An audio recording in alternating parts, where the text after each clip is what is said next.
like vroom, vroom. Pull up every day like clean it every time I bring the bass. 지나가면 나를 봐 어디가든 I'm about. I bring the car crash. Got me going like vroom, vroom. Got me going like zoom, zoom.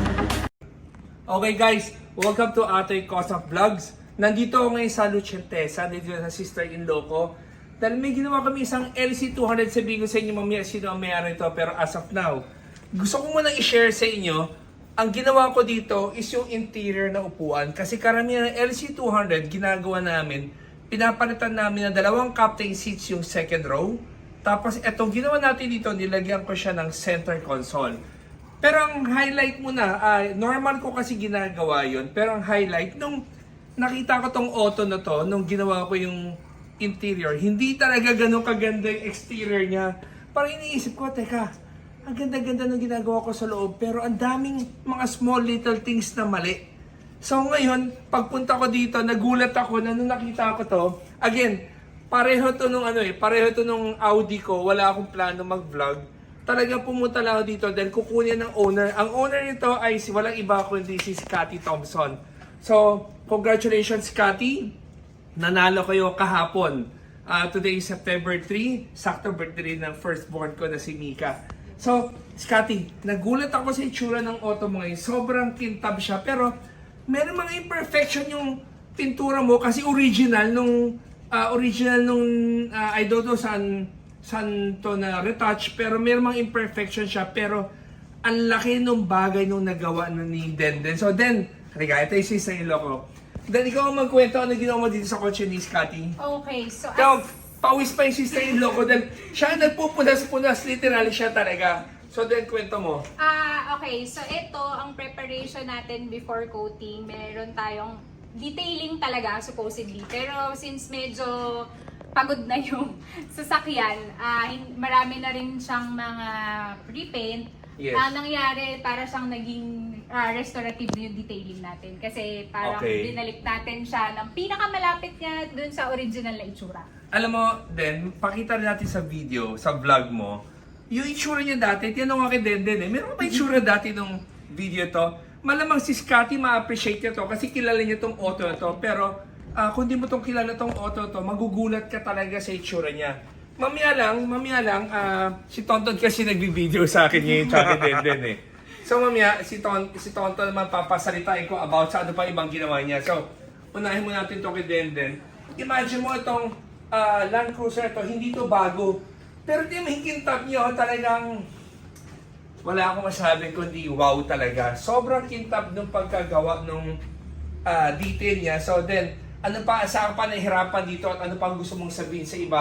How to invite them para malaman nila saan itong lugar natin? Okay, so lahat ng package natin includes yung under chassis washing and detailing na rin. Lalo na dun sa mga ibang sasakyan na medyo may kalawang na. Lilinisin natin siya and then lalagyan natin ng protective na coating para syempre katagalan, gamit na gamit, mas may protection. Yes. And then, sa body, yan. I think Scotty, ikaw ang matutuwa sa itsura dito. So, hindi man ganun ka-perfect yung body paint mo, pero nalabas ni Denden, nagmukha siyang sariwang-sariwa. So, Ton, naliga, ikaw naman. Okay. Ayun si Ton. Nakasama ako sa vlog na Teka, hindi kami nag-usap halos pare-pareho ang kulay namin. Pero wala kami pinag-usapan. So, Ton, ikaw na ginawa mo. Scotty, wala ka dito, pero para may participation ka dito, kinuha ko muna yung ID card mo dito. So, Scotty, tara, papakita ko niya, mausap ko si Scotty. Scotty, so anyway, joke lang. So, ginawa natin dito sa LC, on my part naman, so si Ate Cosoms, yun yung final unveiling yan So, si Denden sa ceramic coating, Kamikaze Collection. And then, kami naman, anong ginawa namin? So, niligyan ko ng Vossen HF7. Yes. Katulad dun sa Audi mo, yeah? Yan, okay. Okay, So, tas- pareho na magsama ni Yes. Scotty. And then, nilagyan ko ng original. Okay ha? Original AP Racing Big Brake Kit. Ito yun, yung kulay pula. Makikita mo dyan. Yan, para mas malakas yung braking power. Not only the front, Scotty, but also the rear. Ito. Ayan. O, di ba? And then, ano nilagyan natin dito? Nilagyan natin ng tail suspension. Suspension, Tail yes. shock. So guys, ang tail suspension natin na made in Japan, talagang siya lang ang suspension supplier na nagbibigay ng money back guarantee kung di ka talaga happy. Hindi. Shop ko lang. Shock mo lang. Kasi, shop lang natin, sorry, dahil yung mga ibang nagbebenta ng tail, yung mga hindi ko dealer, di ko tinuturuan ng settings. Kaya, Atoy Customs 4x4 lang ang nagma-money back guarantee. Okay. Okay, so ano na? Sa'yo naman. Hindi, tapos ka na ba sa... Well, dilagyan ko ng tail suspension, mags and tires, Ano preno. EDFC? Explain mo. EDFC. Oli ka. O, solo mo na kunyari. Ali ka. Nasa YouTube na ako, lalang sa Facebook. Okay, so, ang ginagawa ng tail EDFC, okay, magtatanggal muna ako ng tsinelas ko kasi, para malinis pag i-release ko na kay Scotty. Itong tail EDFC na to, so, this is gyro reactive and speed reactive. Pag kunyaring bumibilis ka, patigas siya ng patigas. Pag pumapreno ka, tumitigas yung harap. Pag ba-accelerate ka, tumitigas yung likod. So this EDFC meaning electronic damping force controller. So parang may sarili siyang brain na, pag bumibilis yung kotse, tumitigas. Para, di ba, pag humahataw tayo, gusto natin matigas yung suspension para pag kumu-corner ka, Okay. maganda ride. Pag kunyaring pumipreno ka, titigas yung harap para in control ka. And then, you have different settings that you could choose from. Okay, masama gising ni wifey. Gusto niya malambot. Ayan, papalambutin natin. Ito yung pinakamalambot. Saan na ba yan? Wala. So, ito yung pinakamalambot, 16. Okay, pag kunyaring sasabihin ni wifey kay Scotty, masyado maalon, tigasan mo para hindi masyado nakahilo sa loob. Pipindutin natin to. Ayun narinig niyo. And then, papaganahin ng gyro and speed reactive na na module, na feature. And then, gagana na siya. Okay, Scotty? Okay. Okay, si Kuya naman. So, guys, una-una, itong LC ito, hindi siya brand new. Pero, tingnan mo yung, pinalitan namin yung leather seats ng harapan, driver and passenger, yan yung itsura, oh. Yan, Ton, saluin mo. Okay. Okay. So, mukha na siyang bago. Actually, bago tong leather na ginawa natin. So, ito yung stitches na ginawa natin. Kasi yung original niya, hindi ganyan. So, bakit natin ginawa to? Para maging identical siya doon sa likod. So, pakita ko na guys yung ginawa natin sa likod. So, ginawa natin sa likod. Yun, no? Ay, ito na. So, ang gusto ko na pakita sa inyo, etong mga LC200 owners, ito mapapansin nyo to. So, lahat ng original na upuan nyo ay hanggang dito. So, magtataka kayo, paano namin na atras itong captain seats ninyo na magiging maluwag ang legroom. So, ito siya. So, pag upo ka, ang luwag na ng legroom mo, tapos may armrest ka pang nabababa. Itong armrest na to, pwede mong iangat kung gusto mo. May lock siya. Yan. So, 3 stages siya, pero ibabalik ko man sa normal. Tapos, ito pa, meron siyang atras abante. So, gusto mo i-abante. So, ito yung original na LC na ito yung original na LC na upo.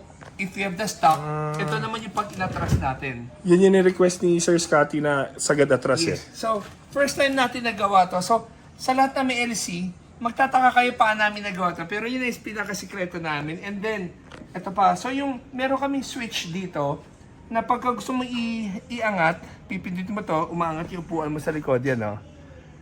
Power na, para makasit upright ka. And then, kung gusto mo i-recline, abante ko para makita yung recline. So, from ito yung original. Kung original, ito lang yung legroom mo eh. So, imagine mo kahit matangkad yung nakaupo sa harapan, hindi siya mahihirapan. So, pag pindot mo to, mag-recline siya. So, papakita ko sa inyo yung recline niya kung hanggang saan. Okay guys, silipin nyo. Yan o, nag-recline siya. Ayun. Diba? Okay, pwede pa siya. Pero to sobrang recline. So kung mabiyahe ka nakahiga, hindi ka man higa ng ganyan kakahigang-higa. Pero at least pinakita lang natin ano yung higang-higa na nagagawa niya. Tapos, guys, puwera doon. Ito, dito ka sa kabila. Okay, sige. Okay, so inaangat ko siya ngayon. Yan o. Inaangat ko yung... since sit upright ko siya. Ngayon, kung gusto kong ibalik ulit sa ganong kaluwag, aatras ko siya na ganyan. Pero in-atras ko manually lang. Kasi pagka ginawa nating power, masyadong mataas yung mechanism, yung headroom mo nawawala. So ito, saktong-sakto lang. Tapos guys, mapapansin nyo, meron siyang ito, compartment dito, at the same time may compartment dito. Pero, Cup Dia, holder, yes. ang sinasabi mo, meron ko isa na lang na ganito na itim. Well, oo. Kasi ito, pag nakita mo, meron talaga kaming set na pinarating from abroad.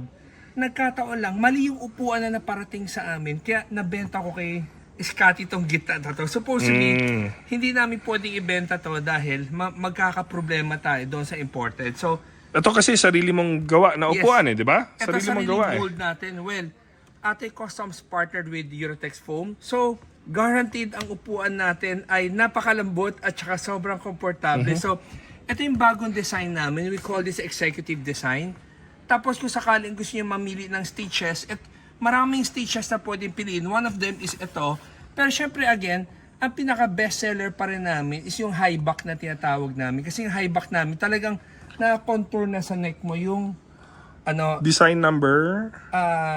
any design number pero high back. Ito, para masalo yung batok mo kung matutulog ka, kailangan mo mag-slouch. Yan, So mas maganda pa rin yung high back na Mas invention maganda mo. yung high back. Pero syempre, may mga taong gusto nila Aesthetically. parang original, may headrest yung harapan, may headrest yung likod. Wala man right and wrong. Tapos, then pero may cellphone mo. Okay. Ito, teka, Tanggalin mo. tanggalin ko mo itong casing ni Denden. So, kung kailangan mo i-charge yung phone mo, ilalagay mo siya dito. Ay, mag-safe yan. Mag-save ba to? Mag-safe yan. Sorry. Ayun, Wala, nag-charge. Yan, charging na siya. Galing, oh. Di ba? So, meron siyang wiring na pwede kang mag-charge. Sorry, mag-safe pala to. So guys, if you have LC200 and if you're interested sa setup na to, pwede kong ganitong upuan, mabebenta pa rin namin sa inyo. Hindi lang ganito ang center console, pero huwag kayong mag-alala. Gumawa rin ako ng local na center console. Next vlog, ilalagay ko rin para makita nyo anong itsura. Ang pinagkaiba, siguro pinutol ko hanggang dito at saka wala na to para pwede ka mag-crossover na daan. Tama. Ito kasi itong imported na to, talagang ito yung layout niya kung lalabas ka ng upuan, left and right. Pero syempre, itong kay Scotty, yung upuan niya sa likod, tinanggal na niya para maging maluwag. Okay. So, guys, kung meron kang LC200 at matangkad ka at hindi ka komportable sa LC200 mo, I think kailangan nyo magpa-appointment sa amin. So, guys, I hope nagustuhan itong video natin. And then, Panoorin nila yung YouTube ni Scotty para sa sarili niyang feedback. Tapos pag si in-upload Scotty, niya. gagawin siya sarili niyang vlog about this car. Panoorin nyo. Kasi even itong interior na to, pag nakita nyo, nung binigay sa amin ni Scotty to, talagang hindi ganito ang itsura. Totally ibang-iba. Kaya I think matutuwa talaga si Scotty dito sa itsura to. So guys, then meron pa bang gustong sabihin? Paano ka kontakin din? Visit our Instagram page, luchenteza.ph, and sa Facebook, Luchenteza. Okay, so guys, thank you for watching. Sign out na tayo. Guys, always remember, Jesus loves you and God bless.